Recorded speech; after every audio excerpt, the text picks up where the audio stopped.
The orc woman stood at the bottom of the old dry well with her arms crossed and her chin lifted, covered in mud from hip to boot. And when Nathaniel Drake peered down at her with his rope already half uncoiled, she met his eyes and said flatly, "I don't need rescuing." He blinked against the afternoon sun, still holding the rope, genuinely confused. The well was a good 15 feet deep, its stone walls slick with yesterday's rain and today's seeping groundwater. She looked entirely trapped. "You're stuck in a hole," he pointed out reasonably. "I'm aware." Her voice carried up clearly, tinged with amusement rather than distress. She gestured at the far side of the pit, where wooden shoring braced the crumbling wall. "The supports on that side have good handholds. Once the mud on my boots dries enough that I can grip the stone, I'll climb out myself." Nathaniel sat back on his heels, studying the situation. The orc woman was young, perhaps his own age of 23 or near enough, with the characteristic green skin and small tusks that marked her kind. Her build was athletic without being imposing, her height unremarkable. Her dark hair pulled back in a practical braid that had mostly survived whatever tumble had landed her in the pit. She wore a sturdy work dress now thoroughly ruined by mud, and her expression held more annoyance at the inconvenience than actual worry. "How long until the mud dries?" he asked. She glanced at her boots, then up at the angle of the sun. 2 hours, maybe 3. The bottom stays shaded until late afternoon. He should leave. He had been walking the old road toward Milford, where he'd heard they needed temporary hands for the late harvest, and lingering here would cost him daylight. But something about the absurdity of the situation, and the calm self-possession of the woman trapped at the bottom of a well who refused to be rescued, made him smile. "Mind if I wait with you?" he asked. She tilted her head, studying him with the same frank assessment he'd given her. "Why would you do that? Seems lonely down there. And if your plan doesn't work, you'll need someone to know where you are. My plan will work. Then I'll have the pleasure of watching you prove me wrong." A small smile tugged at her mouth, though she tried to suppress it. "You're a strange one, so I've been told." He set his pack down and settled himself more comfortably at the well's edge, legs dangling into the opening. "I'm Nathaniel Drake, though everyone calls me Nate." "Asha Morven," she replied. After a moment's consideration, she moved to sit as well, choosing a relatively dry spot of packed earth. "You're not from around here." "How can you tell?"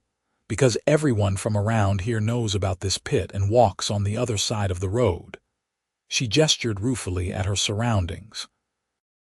"The ground's been unstable since the spring floods.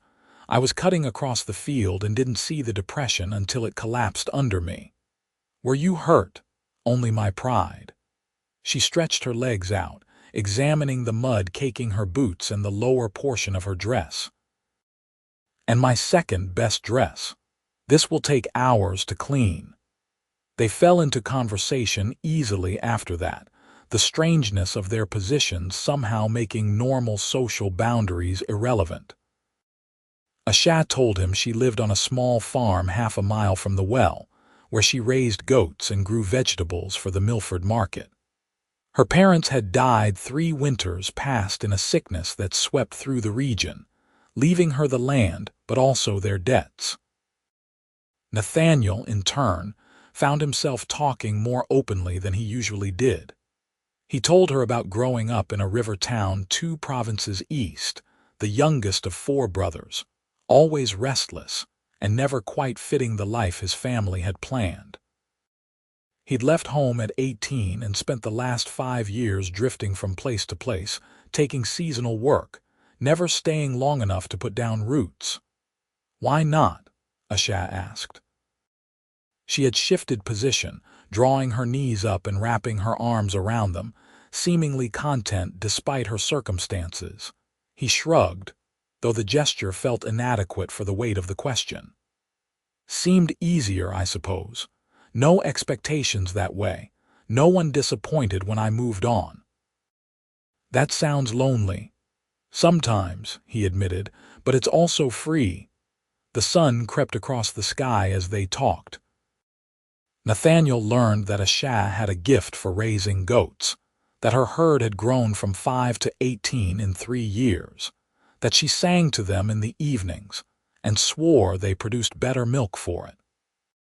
She learned that he could mend anything, that he'd worked as a blacksmith's assistant, a mill hand, a stable keeper, a dozen other trades, picking up skills like others collected stories.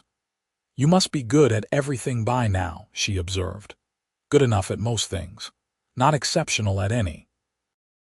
He plucked a long stem of grass and twisted it between his fingers. "That's the problem with never staying. You learn the basics and then you're gone before you master anything." "Is that what you want, to master something?" The question struck deeper than she probably intended. "I don't know. Maybe I just want to matter somewhere." Asha's expression softened. "That's not as simple as it sounds. No, mattering means people depend on you, means you can let them down." She tested the mud on one boot with a finger, found it still too wet, and settled back. "Sometimes not mattering is safer. You sound like you're speaking from experience." She was quiet for a moment, her gaze distant. "There's a man in Milford, Garrett Thorne. He's a merchant, well-established, respected. When my parents died, he bought their debt from the money lender." Nathaniel felt something cold settle in his stomach. "Let me guess, he wants to marry you." "He wants to own me," Asha corrected. "The marriage is just the mechanism. He'd get the land, the herd, me as his wife and worker. In exchange, the debt disappears. What do you want?" "To tell him to go rot in whatever hell will take him." The vehemence in her voice was sharp and sudden. "But the debt is real. 40 silver pieces due in full by the winter solstice. If I can't pay, the magistrate will seize the farm." "How much have you saved?" 16 pieces. "I've been selling extra milk, cheese, kids from the herd. But it's not enough, not quickly enough." She pulled up a handful of dirt and let it sift through her fingers. "Garrett knows it too. He comes by every few weeks to remind me his offer stands. Always polite, always patient." It makes my skin crawl. The sun had moved enough now that light fell directly into the western half of the pit. Asha stood and moved to test the mud on her boots, scraping at it experimentally. Still too soft. Nathaniel watched her, this woman who'd fallen into a hole and refused rescue, who sang to goats and carried debts she didn't deserve.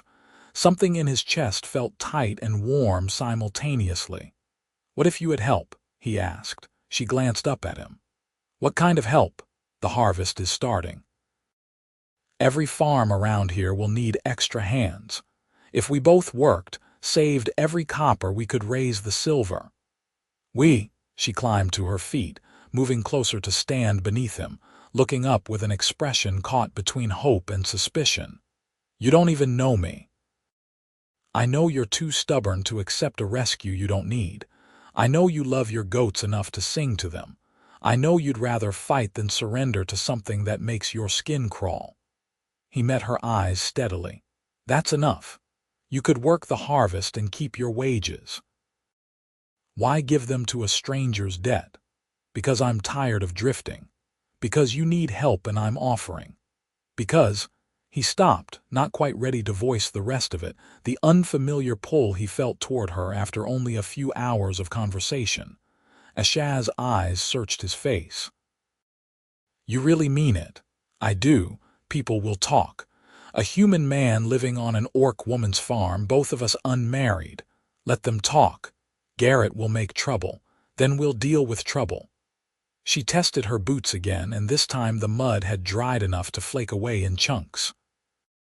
She brushed off what she could, then studied the wooden supports on the far wall. "I'm about to climb out of this pit. When I do, this stops being a strange conversation in an absurd situation and becomes real." "Are you sure?" Nathaniel stood, coiling his rope and shouldering his pack. "Climb up, Asha Morven. Let's make it real." She smiled then, genuine and bright, and turned to the wall. The climb took her less than 2 minutes. She used the wooden bracing for footholds, finding grips in the stone where he couldn't see any, pulling herself up with the easy strength of someone accustomed to physical work. When she reached the top, she didn't take his offered hand, but she didn't wave it away either, simply climbed out under her own power and stood beside him on solid ground. Up close, she was exactly his height, her green skin darker in the direct sunlight, a small scar on her jaw he hadn't been able to see from above. She smelled like mud and earth, and something herbal he couldn't identify. "Thank you for staying," she said. "Thank you for letting me." They walked together toward her farm, following the rutted path across the field. Asha pointed out landmarks, the property boundaries, the best spots where mushrooms grew in autumn. Her home appeared as they crested a low rise. A stone cottage with a thatched roof, a large barn in good repair, and fenced pastures where goats grazed in the late afternoon sun. The animals noticed Asha immediately and came running, bleating welcome. She laughed and greeted them by name, scratching ears and checking them over with practiced efficiency. Nathaniel hung back, not wanting to spook the herd, watching her move among them with easy affection. "This is good land," he said when she rejoined him. "It is. My parents chose well." She looked around her property with obvious pride and equally obvious worry. "I won't lose it to Garrett Thorne." "You won't," he agreed. "We have 3 months until the solstice. That's enough time." She studied him again with that measuring gaze. "You can sleep in the barn. It's clean, and there's a room in the back my father used during kidding season. It has a stove and a proper bed. That's more than fair. I'll pay you standard wages for help around the farm, same as I'd pay any hand. Whatever you earn beyond that from harvest work is yours to keep." "Asha." "What? I'm not here for standard wages. Whatever I earn, it goes toward the debt, same as yours." Her jaw tightened. "I won't be in your debt instead of Garrett's. You won't be. This is a loan between friends, repayable when you're able, no interest." He held her gaze. "I mean what I said. I want to help." She turned away, looking toward her goats, her fields, her home. When she spoke, her voice was rough. "Why? Because you asked me to stay and talk. Because you didn't want false rescue. Because every word we've spoken today told me you're someone worth knowing." He paused. "And because I'm tired of places where I don't matter. Let me matter here." Asha was quiet for a long moment. Then she nodded once, decisive. "All right. But we split any surplus after the debt is paid. Equal partners in this madness. Deal?" She showed him the barn and the small room that would be his. It was indeed clean, well maintained, with a narrow bed and a small iron stove for heat. Someone had stored tools neatly on wall racks, and the single window looked east toward the sunrise. "I'll bring you blankets and things for supper," Asha said from the doorway. "We'll start fresh tomorrow. I need to figure out where the work is and who's hiring." "I'll handle that," Nathaniel offered. "Let me walk into Milford in the morning and ask around. You're known here, but I'm new. People might speak more freely to me about what's available." She considered that and nodded. "That makes sense. The market is tomorrow anyway. I'll bring cheese and milk to sell, see what news I can gather." After she left, Nathaniel unpacked his few belongings and sat on the bed, feeling the strangeness of it all settle over him.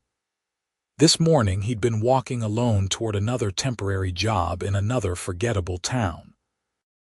Now he was on an orc woman's farm, committed to helping clear a debt he'd known about for less than an hour, and feeling more purposeful than he had in years. The sun set red and gold across the fields. Asha returned with blankets, a bowl of stew still steaming, and a loaf of bread. She lingered in the doorway as he ate, neither of them quite ready to end the day's strange companionship. "This is good," he said around a mouthful of stew. "It's simple." "Simple is good," she smiled slightly. "Get some rest. Tomorrow starts early on a farm." He did sleep, deeply and dreamlessly, and woke to gray pre-dawn light and the sound of Asha already moving around the barn. By the time he dressed and stepped outside, she had the goats milked and was hauling water for their troughs. "You should have woken me," he said, taking the bucket from her hands. "You're not my servant, Nathaniel Drake. No, but I'm your partner in this madness, remember? Partners share the work." They fell into an easy rhythm. She showed him the morning routine, how much feed each animal needed, which goats were pregnant and required extra care, where to check the fences for damage. He absorbed it all quickly, his years of varied work making him adaptable. After morning chores, Asha loaded her cart with goods for market while Nathaniel cleaned up and prepared for his walk into Milford. The town was an hour away on foot, closer to 45 minutes at his usual pace. "Be careful with Garrett," Asha said as he prepared to leave. "If you hear about him, don't antagonize him. We can't afford to make an enemy of him." "I'll be diplomatic. You'll be charming and friendly and learn nothing useful," she predicted with a small smile. "That seems to be your way. You wound me. I'm right, though." He laughed because she was. "I'll bring back useful information. I promise." Milford was larger than he'd expected, a proper market town with several streets of shops and homes, a large central square where farmers set up stalls, and the prosperous air of a place connected to good trade routes. Nathaniel moved through it with the ease of someone who'd learned to read new places quickly, observing, listening, asking casual questions. He learned that the harvest would be exceptional this year, that every farm for miles around needed temporary hands, that wages were competitive because labor was scarce. He learned which farmers were fair employers and which would cheat you on payment. He learned that Garrett Thorne owned the largest general store on the square, lived in a fine house on the north edge of town, and sat on the village council. He also learned, without asking directly, that Asha was respected but kept at careful distance. People bought her goods readily, praised her cheese, but didn't invite her into their conversations. The prejudice was quieter here than in some places he'd been, but it was present, a wall of polite separation. When he passed Thorne's store, he paused to look at it. Large, well-stocked, prosperous. A man stood in the doorway arranging a display of tools, middle-aged and well-dressed, with the confident posture of someone used to being important. Their eyes met briefly, and Nathaniel saw the assessment happen, stranger to stranger, before he moved on. He returned to the farm in early afternoon, his arms full of supplies he'd bought and information he'd gathered. Asha was working in her garden, pulling vegetables for the evening meal, and straightened when she saw him approach. "Well," she asked. "The Whitley farm 3 miles south needs 20 hands for wheat and barley. They're paying 8 copper per day plus meals. The work starts in 4 days and runs for at least 3 weeks." Her eyes widened. "That's good pay. It gets better. The frost orchards need people for apple harvest after that. 6 copper per day, but the work is easier and runs through October. Between the two, if we're both employed, we could earn enough to clear more than half your debt." Asha did the calculation in her head, hope and caution warring on her face. "That would leave less than 10 silver to find by December, which we'll manage with your market sales and whatever other work comes up." He set down his supplies. "I also heard about 2 farms needing walls repaired before winter and someone looking for a skilled hand to help butcher and preserve meat. I can do both." "Nathaniel." She said his name like a prayer and a question simultaneously. "We can do this, Asha. The money is there, the work is available. We just have to take it." She nodded slowly, and he saw her straighten, saw determination replace fear. Then we will.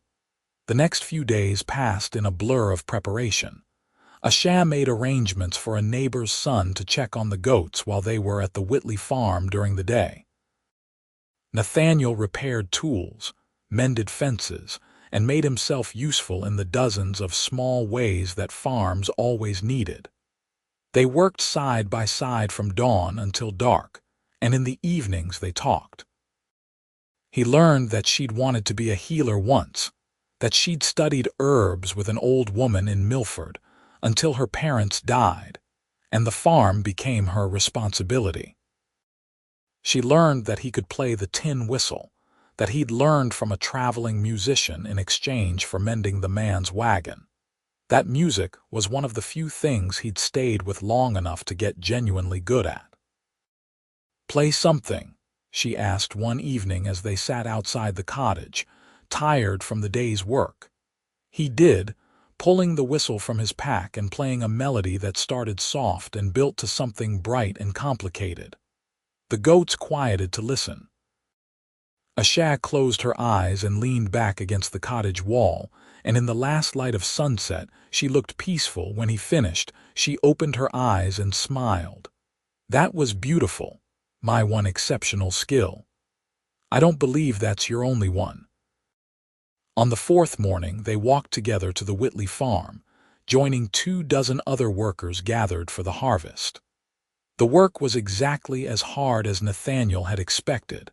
Hours of cutting and bundling grain under the late summer sun, backs aching and hands blistered.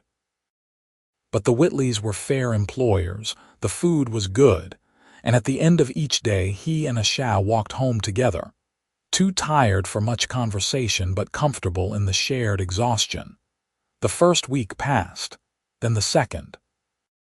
Their wages accumulated, counted carefully each evening and stored in a small wooden box Asha kept under a floorboard. The numbers climbed slowly but steadily. 16 silver became 20. 20 became 24. On market days, Asha sold cheese and milk and vegetables, adding those coppers to the box. Nathaniel took an evening job helping repair a barn, earning extra. The box filled gradually, coin by careful coin. But news traveled in small towns, and it wasn't long before Garrett Thorne learned that Asha had a man living on her farm. He came on a Saturday evening in mid-September, riding a good horse and dressed in his merchant's finest. Nathaniel was fixing a broken hinge on the chicken coop when he heard the hoofbeats, and Asha was in the garden. She stood slowly when she saw who approached, her expression going carefully neutral. "Asha," Garrett said pleasantly, dismounting with practiced ease. "I heard you had hired help. I thought I should come meet him." "Nathaniel is a friend, not hired help," Asha replied evenly. Garrett's gaze moved to Nathaniel, and it was not friendly. "A friend who lives in your barn, a friend who's helping with the harvest. How generous." Garrett turned back to Asha, his smile not reaching his eyes.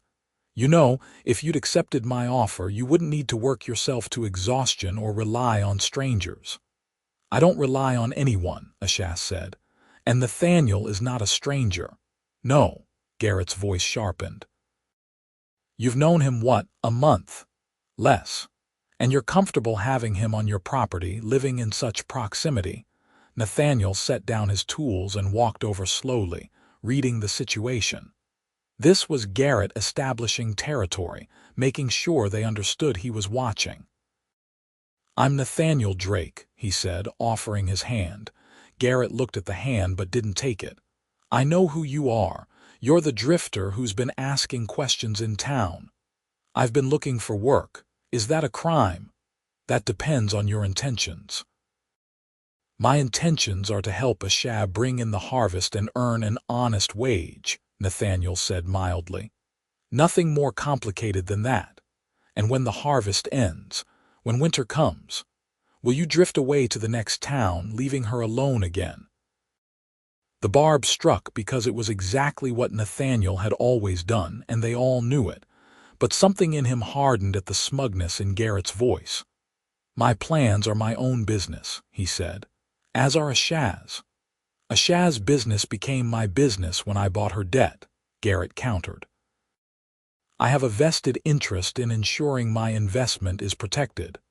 "I'm not an investment," Asha snapped, her composure cracking, "and you don't own me. Not yet." Garrett mounted his horse smoothly. "But the solstice is coming, Asha. 3 months is not as long as it seems. When reality sets in and your friend here moves on, my offer will still stand." He rode away before either of them could respond, leaving silence in his wake. Asha's hands were clenched into fists. "I hate him. I noticed. Did you see how he looked at me? Like I was a piece of property he'd already purchased, just waiting for delivery." Nathaniel wanted to comfort her but didn't know how. "We'll prove him wrong." "Will we?" She turned to face him, and her eyes were raw with fear and anger. "He's not entirely wrong, is he? You are planning to leave eventually. This is temporary." The question hung between them, heavy with implications neither was quite ready to address. "I haven't thought that far ahead," Nathaniel said honestly. "Maybe you should." She walked past him toward the cottage. "I need to be alone." He let her go, understanding the need, and finished repairing the chicken coop as the sun set. When darkness fell, he returned to his room in the barn, but sleep was elusive. Garrett's words circled in his mind, needling at old doubts. What was he doing here? He'd promised to help, and he would, but then what? He'd spent 5 years running from commitment, from expectations, from the possibility of failure. Was he really going to change that now? For a woman he'd known a handful of weeks. But when he closed his eyes, he saw Asha in the pit, chin lifted, refusing rescue she didn't need. Saw her with her goats, singing softly. Saw her smile when he played the whistle. Saw the way she moved through the world, strong and capable and carrying burdens that should never have been hers. He was already in too deep, he realized. Staying or leaving would both hurt now, but only one felt right. Morning came cold and gray, threatening rain. Nathaniel found Asha already at work, her walls firmly back in place. They moved around each other carefully, polite and distant. The easy companionship of the past weeks suddenly fragile. It lasted 3 days, that careful distance, before Asha broke. They were walking home from the Whitley farm, the last day of the wheat harvest, both exhausted and ready for the brief rest before apple season started. The path took them past the old well where they'd met, and Asha stopped, looking down into it. "I've been thinking," she said without preamble. "About what Garrett said. Asha, he's right that I don't really know you, right that you've never stayed anywhere long, right that this is probably temporary." She turned to face him, and her expression was carefully controlled. "But he's wrong about what that means." "What does it mean?" "It means I have to protect myself. Not from you leaving, because I knew that was likely from the start, but from wanting you to stay so badly that I do something stupid." The words hit him like a physical blow. "Like what?" "Like falling in love with you," she said simply.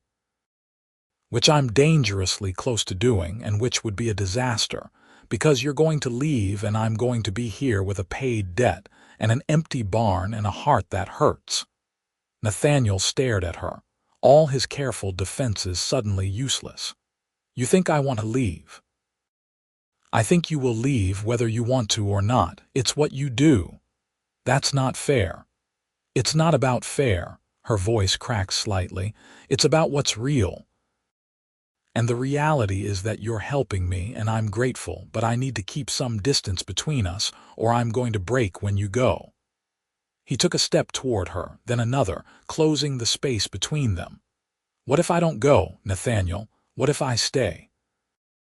"Not for the harvest, not until the debt is paid, but after." "What if I stay?" She searched his face desperately. "Can you, really?"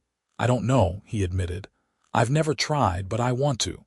For the first time in my life, I want to stay somewhere with someone if you'll have me." "I'm scared," she whispered. "Me too. What if you regret it? What if you get restless and trapped and end up hating me for it? What if I don't?" He reached out slowly, giving her time to pull away, and took her hand. "What if this is what I've been drifting toward all along and just didn't know it?" Asha's fingers tightened around his. "That's a pretty thought. It's true. How can you know? Because I asked you to matter somewhere, and you're showing me how." He squeezed her hand gently. "Let me try, Asha. Let me stay and prove I can."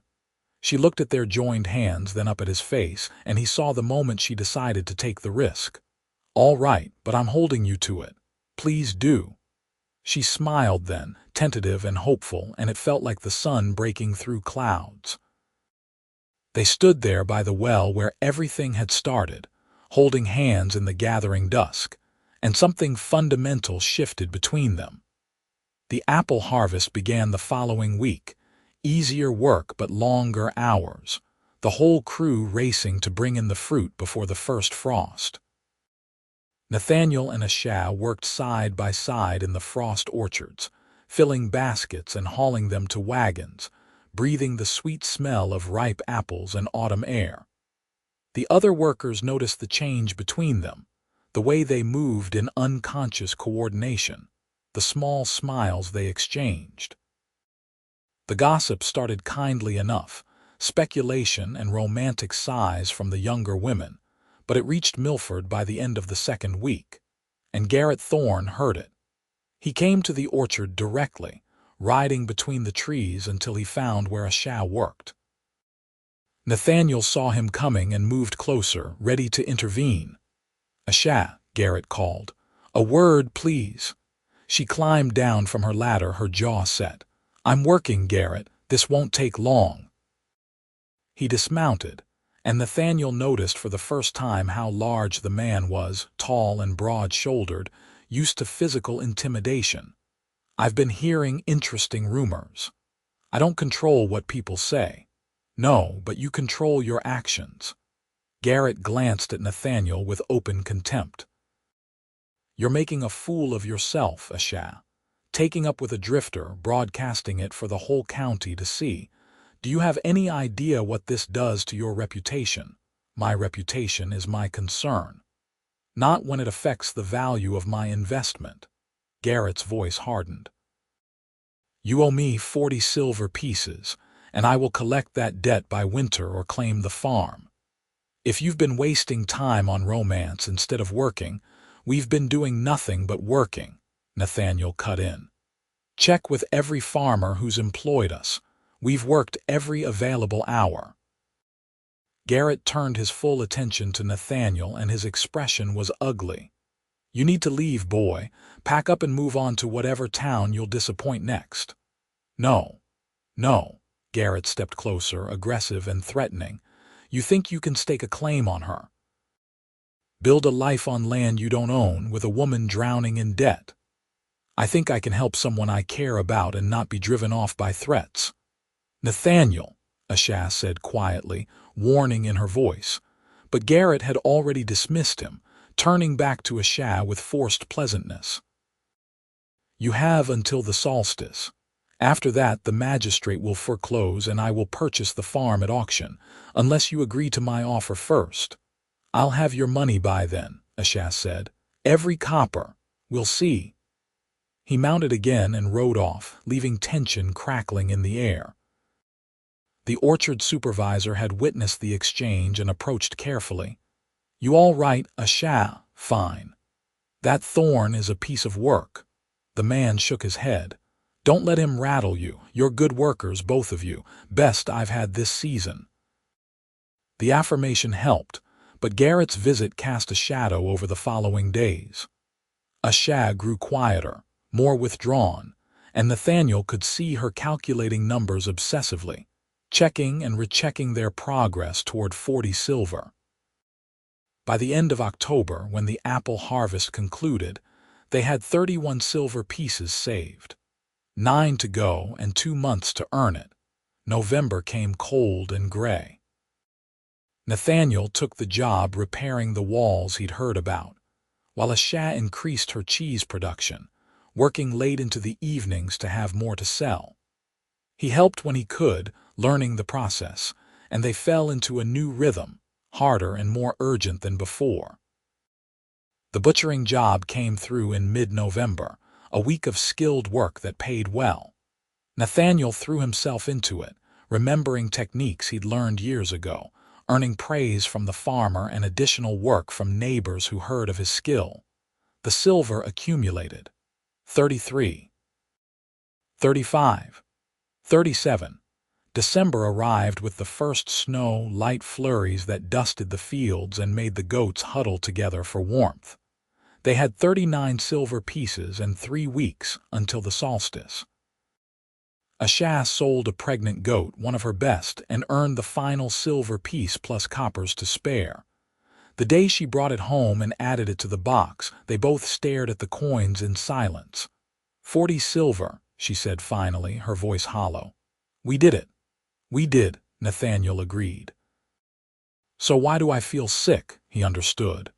The debt had been their focus for 3 months, the goal that defined everything.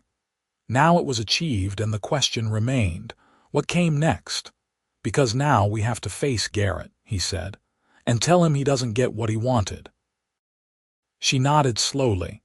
Will you come with me? Of course. They went to Milford the next day, the box of silver wrapped carefully and carried between them. The town was busy with winter market preparations, people hurrying through the cold to finish their business. Garrett's store stood warm and bright, crowded with customers. He saw them enter and went very still. Then he smiled, the expression predatory. Asha, Mr. Drake, come to the back office, please. They followed him to a private room behind the store, simply furnished with a desk and chairs. Garrett sat behind the desk like a judge, gesturing for them to sit opposite. I assume you're here about the debt, he said. We're here to pay it, Asha replied.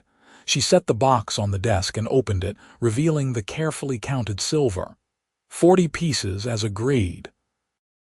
Garrett looked at the coins but didn't touch them. I'm impressed. I honestly didn't think you'd manage it. We did. With his help. Garrett's gaze moved to Nathaniel, cold and assessing. Which leaves you in a different sort of debt, doesn't it? What does he expect in return for this generosity? That's none of your business, Asha said sharply. Of course it is. I may not own your farm now, but I'm still a member of this community, and I take an interest in what happens here. He leaned back in his chair. A human man and an orc woman living together unwed, working side by side. People are talking, Asha. Let them talk. It's not appropriate. It's not decent. And it reflects poorly on all of us that it's been allowed to continue. Garrett folded his hands on the desk. I'm prepared to forgive the interest on your parents' debt. Another 5 silver, if you'll send Drake away and conduct yourself properly going forward. The offer hung in the air, and Nathaniel felt his stomach drop. 5 silver was a significant amount, enough to carry Asha comfortably through the winter, enough to matter. But Asha stood abruptly, her chair scraping back. You can take your forgiveness and choke on it, Garrett Thorne. I owe you 40 silver, not my life choices. Take the money or refuse it, but either way you have no say in what I do or who I do it with. Garrett's pleasant mask cracked, showing the anger beneath. You're making a mistake. No, I'm finally making the right choice. She pushed the box closer to him. Do you accept payment or not? He stared at her for a long moment, and Nathaniel saw the calculation happen, saw him realize he'd lost. I accept. Then count it and give me a receipt stating the debt is paid in full. The counting took 5 minutes, meticulous and silent. When Garrett was satisfied, he wrote out the receipt in careful script and signed it with obvious reluctance. Asha took it, folded it precisely and tucked it inside her coat. We're done here, she said. Outside, in the cold winter air, they walked in silence until they were clear of the town. Then Asha stopped and turned to Nathaniel, her eyes bright with tears she refused to let fall. "Thank you," she said. "For all of it. For staying, for working, for standing beside me in there. You didn't need me for that last part. You were magnificent." She laughed, the sound shaky but genuine. "I was terrified. You didn't show it. Neither did you." She reached for his hand, lacing their fingers together. "So what now?" It was the question he'd been waiting for, the one that required an answer he'd been building toward for 3 months. "Now we go home. And we figure out what home means." They walked back to the farm through light snow, and the world felt new and open. The debt was gone, the threat resolved, and the future stretched out ahead of them, uncertain but possible. Over the following weeks, as winter settled in earnest, they established a new routine. Nathaniel moved from the barn to a room in the cottage, propriety and gossip be damned. They worked the farm together, caring for the goats, planning for spring planting, making repairs against the cold. And slowly, carefully, they built something deeper than partnership. It was in the small things. The way Nathaniel learned to make Asha's favorite tea. The way Asha left the east window open because she knew he liked to wake to sunrise. The way they fit together in the space of the cottage, learning each other's rhythms and habits. It was also in the larger things. The night Asha woke from a nightmare about Garrett and found Nathaniel already at her door, having heard her cry out. The day Nathaniel received a letter from his brother and shared it with Asha, letting her see into his past and his family. The evening they sat by the fire and Asha asked if he'd teach her to play the tin whistle, and his hands guiding hers became something more, a kiss that tasted like coming home. The village noticed, of course. Some disapproved vocally, muttering about propriety and species and tradition. Others were quietly supportive, buying Asha's cheese and nodding to Nathaniel in the street. A few families went out of their way to be welcoming, inviting them to winter gatherings, treating them as a couple. It was the magistrate's wife who said, one market day in February, "When are you two going to make it official?" Asha blinked. "Official, the marriage, dear. You're clearly together, everyone knows it. May as well do it properly." The idea settled into both their minds and took root. They talked about it that night, sitting at the cottage table with tea and firelight.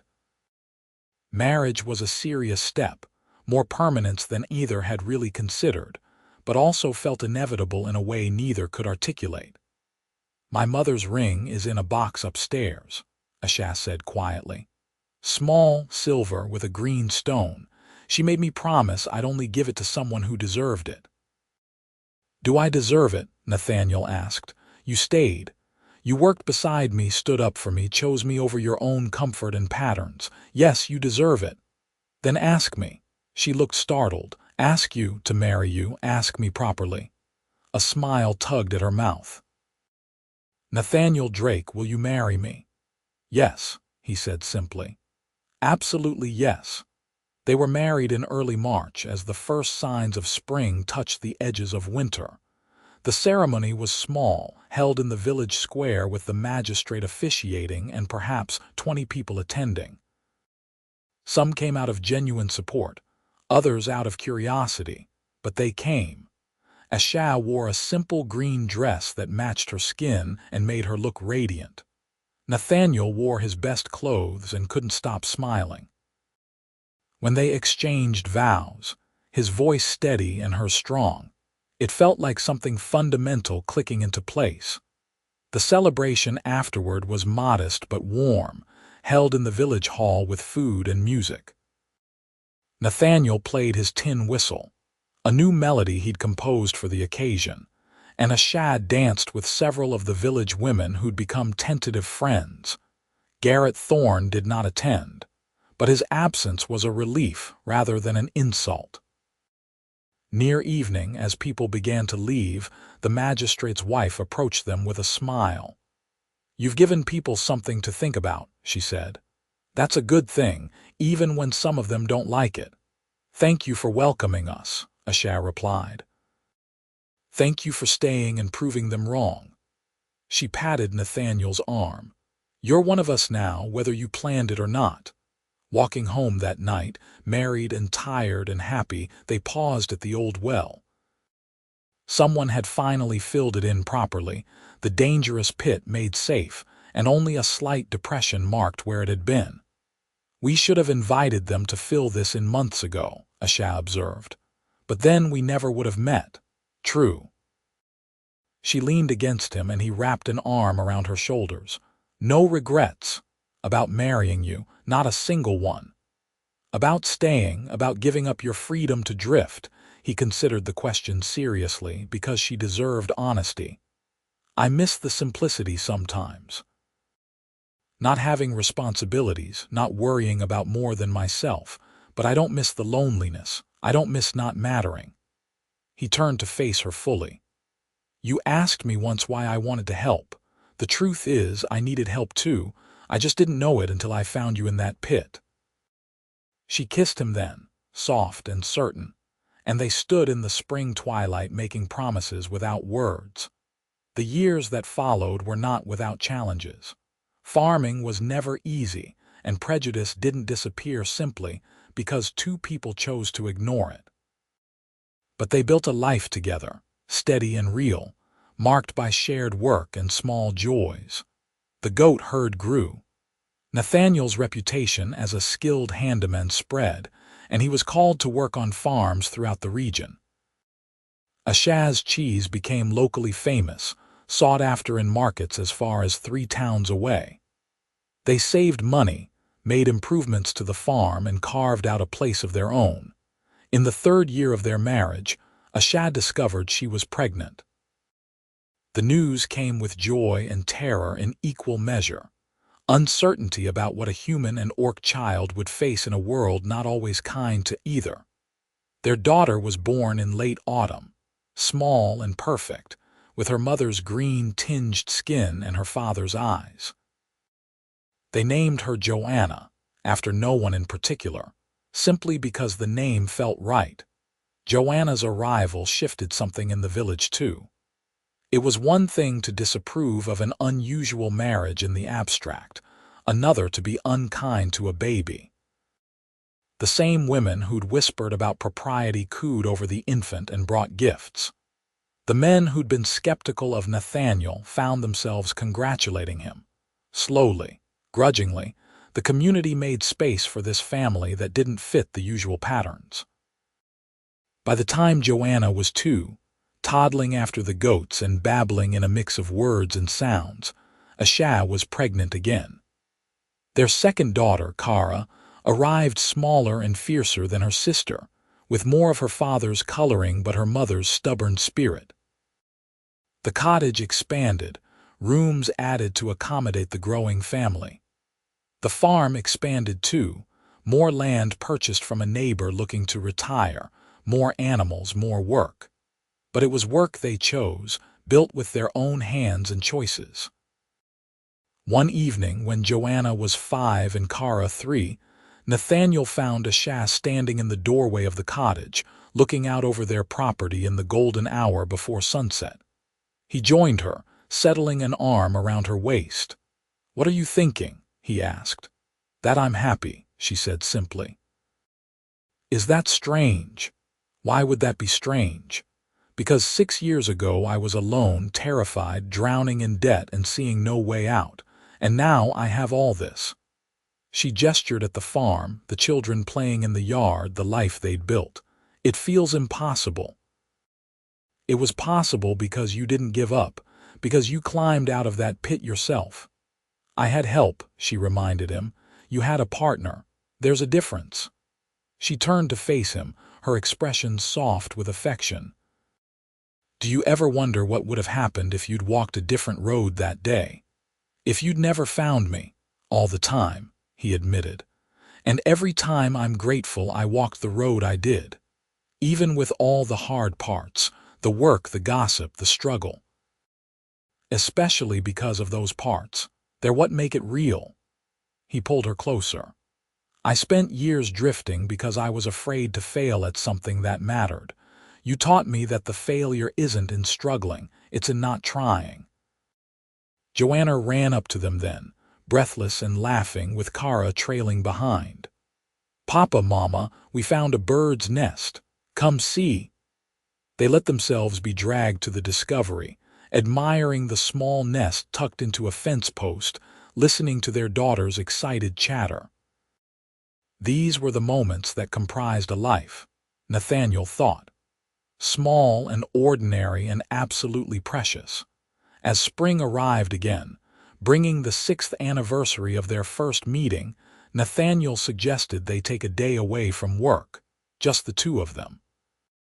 Asha's neighbor agreed to watch the children and the farm, and they packed a simple lunch and walked out into the greening countryside. They ended up, inevitably, at the filled-in well. "I can't believe it's been 6 years, Asha said, sitting on the grass near where the pit had been. "Feels longer, in a good way, like we've always been doing this, exactly." He stretched out beside her, looking up at the spring sky. "I've been thinking about something." "What?" "Your herb studies. The healing you wanted to learn before your parents died." She went very still. "What about it?" "Old Meg in Milford is getting too frail to keep up with all the calls for her services. She's been asking if anyone would be interested in learning from her, taking over when she can't manage anymore." "Nathaniel, I can't. The farm, the children, the farm runs well. The children are growing, and I'm here." He propped himself up on an elbow to look at her. "You gave up your dream once. Don't give it up again if you don't have to." Tears welled in her eyes. "You'd really support that, the time it would take, the study. You supported me figuring out who I could be beyond a drifter. Let me support you figuring out who you can be beyond a farmer's wife." She kissed him then, fierce and grateful, and he tasted salt from her tears. Asha began studying with old Meg that summer, walking to Milford twice a week to learn about herbs and treatments, poultices and tinctures. The old woman was exacting and demanding, but Asha thrived under her instruction. Within a year, people were coming to their farm specifically to see Asha for minor ailments, and her reputation as a healer began to grow alongside her reputation for cheese. The girls grew too, bright and curious, navigating their mixed heritage with the resilience of children who knew they were loved. They faced some cruelty from other children, some ignorance from adults, but they also found friends and carved out their own places in the village. More years passed, marked by harvests and winters, births and deaths in the community, the steady accumulation of a life well lived.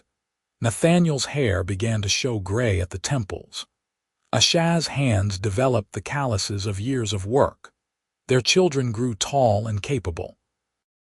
The prejudice that had once felt overwhelming never disappeared entirely, but it faded to something manageable, background noise rather than constant threat. The village accepted them in the grudging way of small communities, and if some still disapproved, most at least treated them fairly. Garrett Thorne died in the 10th year of their marriage, his heart giving out suddenly. The news reached them through market gossip, and Asha's only comment was, "I hope he found peace." Nathaniel thought that was generous, but didn't say so. The farm continued to prosper. They bought more land, added more goats, invested in improvements. Asha's healing practice grew until she had to turn away some clients. Nathaniel became the go-to person for repairs and construction throughout the region, known for his skill and reliability. They were respected, if not universally loved. They were established, no longer the scandalous newcomers but part of the community's fabric. On their 15th anniversary, they threw a small party, inviting the neighbors and friends they'd accumulated over the years. The magistrate and his wife came, elderly now but still warm. The Whitley family came, grateful for the years of faithful work. Old Meg came, proud of her student. Others came too, filling their home with laughter and conversation. As the evening wound down and guests departed, Nathaniel found himself alone with Asha in the kitchen, cleaning up the remnants of the celebration. 15 years, he said. That's longer than I've done anything else in my life. Having second thoughts, she teased. Not even close. He dried a plate and set it aside. I was just thinking how different this is from anything I imagined for myself. Better or worse? Better. Infinitely better. He paused, choosing his words carefully. I thought freedom meant not being tied to anything. Turns out real freedom is choosing what to be tied to and knowing it's worth it. Asha set down the cloth she was holding and came to him, wrapping her arms around his waist and resting her head on his chest. I love you, Nathaniel Drake. I love you too, Asha Drake. They stood like that for a long moment, comfortable in the silence and each other's presence. Outside, through the window, they could see Joanna and Kara playing in the late evening light, their laughter carrying on the warm air. The goats were settled for the night. The fields were healthy and green. Everything was as it should be. No regrets, Asha asked quietly, and though it was the question she'd promised herself she wouldn't ask, it slipped out anyway, but Nathaniel just smiled and kissed the top of her head. Not a single one. Not about staying, not about the work, not about building this life with you. You gave me a reason to stop drifting, and I'm grateful for every day since. She pulled back to look at him, her eyes searching his face. You really mean that? I really do. The years continued to unfold, bringing changes and constants in equal measure. Joanna grew into a young woman with a gift for animals, taking over more of the goat herd management. Kara showed an aptitude for healing that delighted Asha, becoming her mother's apprentice. The farm remained their anchor, the place they'd built from debt and determination. The cottage held memories in every corner, every room a testament to the life they'd chosen. And through it all, Nathaniel and Asha remained partners in the truest sense, working side by side, supporting each other's dreams, facing challenges together. The man who'd spent years avoiding commitment had found his home. The woman who'd refused rescue had found someone who understood she didn't need saving, just someone willing to stay and build something worth having. On quiet evenings, they sometimes walked out to where the old well had been, the site of their beginning. The depression had long since been completely filled and grassed over, invisible unless you knew where to look. But they knew, they remembered. I still think about it sometimes, Asha said one such evening, years after their first meeting. What I would have done if you'd insisted on rescuing me that day. Probably would have bitten my head off, she laughed. Probably, but you didn't insist. You just stayed. Best decision I ever made. They stood there as the sun set, painting the sky in shades of gold and pink, surrounded by the life they'd built together. A life that had started with a woman in a pit who didn't need rescuing, and a man who didn't know he needed somewhere to matter. In the end, they'd rescued each other, though neither would have put it that way. They'd simply chosen each other, day after day, year after year, building something solid and real from conversation and work and stubborn hope. The village spread out below them, smoke rising from chimneys, the sound of evening activity carrying on the air. Their farm sat solid and prosperous, the cottage with light glowing in the windows where their daughters prepared supper. Everything they had, everything they were, had grown from that strange afternoon when two strangers had talked at the bottom and top of a pit. Thank you, Asha said softly. For what? For staying, for talking, for choosing this. She gestured at everything around them. For choosing me. Nathaniel took her hand, their fingers fitting together with the ease of long practice. Thank you for letting me. For seeing that I needed it as much as you needed help, for giving me a reason to stop running." They walked back to the cottage together as darkness fell, to warmth and family and the life they'd made. Behind them, the invisible mark of the old well remained, witness to where it all began. A place where someone had refused rescue but welcomed companionship, where a drifter had found his home, where two people had chosen each other against expectation and built something that would last. The story of how they met became family legend, told and retold to their children and eventually their grandchildren. The tale of the orc woman in the pit, who didn't need rescuing, and the human man who stayed to talk, and how that conversation had built into a lifetime. Years later, when Joanna was planning her own wedding and asked her parents for advice, Nathaniel thought of that first day and smiled. "Choose someone who respects your strength," Asha told their daughter. "Someone who doesn't try to rescue you when you don't need it." "But also choose someone who stays," Nathaniel added. "When the conversation is good and the work is hard and the future is uncertain, someone who chooses to stay anyway." Joanna looked between her parents, seeing the life they'd built, the partnership they'd forged. "Like you too." "Like us," Asha agreed, reaching for Nathaniel's hand. And in that simple gesture, that instinctive reaching for each other after decades together, was the whole story. Two people who'd met by accident, talked by choice, and stayed by decision. Who'd faced debt and prejudice and doubt, and come through it together. Who'd built not just a farm or a family, but a life rich with meaning and connection. The sun set over their land, golden light touching everything they'd made together. In the cottage, Kara was teaching her younger cousins a healing song. In the barn, the goats settled for the night. In the fields, crops grew strong and healthy, and at the heart of it all stood Nathaniel and Asha, no longer young but still strong, still partners, still choosing each other. The drifter who'd found his home. The woman who'd refused rescue but welcomed love. Their story, begun in a pit with a conversation, had grown into something neither could have imagined that first day. Something that would continue long after them, in the children they'd raised and the land they'd tended, and the community they'd slowly won over through years of faithful presence.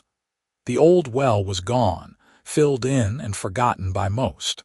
But they remembered. They would always remember the place where it all started, where a stranger had asked to stay and talk, and everything had changed. As night fell completely and they walked inside to join their family, Asha squeezed Nathaniel's hand one more time. "Still happy?" she asked. "Still happy," he confirmed. "Every single day." And it was true. Through all the years and challenges and changes, through the hard work and small joys and unexpected sorrows, through everything that made up a life fully lived, they had remained happy. Not in some fairy tale way where nothing ever went wrong, but in the real and solid way of two people who'd chosen well and committed fully and built something worth having. The door closed behind them, shutting out the night and enclosing them in warmth and light and the sound of family. Outside, the farm stretched peaceful under stars, every field and fence and building a testament to what could be built from a chance meeting and the decision to stay. Years and years of staying, of choosing, of building together. A lifetime that had started with 5 simple words: "I don't need rescuing," and the response that had changed everything: "Mind if I wait with you?" That was their beginning, and from it had grown everything that mattered. A love story that wasn't about rescue or transformation, but about recognition and choice and the courage to stay when staying was hard. They had stayed. Through everything, they had stayed. And in that staying, they had found what both had been searching for without knowing it: home, partnership, purpose, and a love that grew deeper with each passing year. The story that had begun at the bottom of a pit had risen into something beautiful and lasting. And though the pit was long gone, filled in and grown over, what it had started continued, strong and true, a foundation that would hold for as long as they both should live, and beyond, in the children and grandchildren who carried forward what they'd built. That was their happily ever after, not an ending but a continuation. Every day a choice to keep building, keep loving, keep staying together.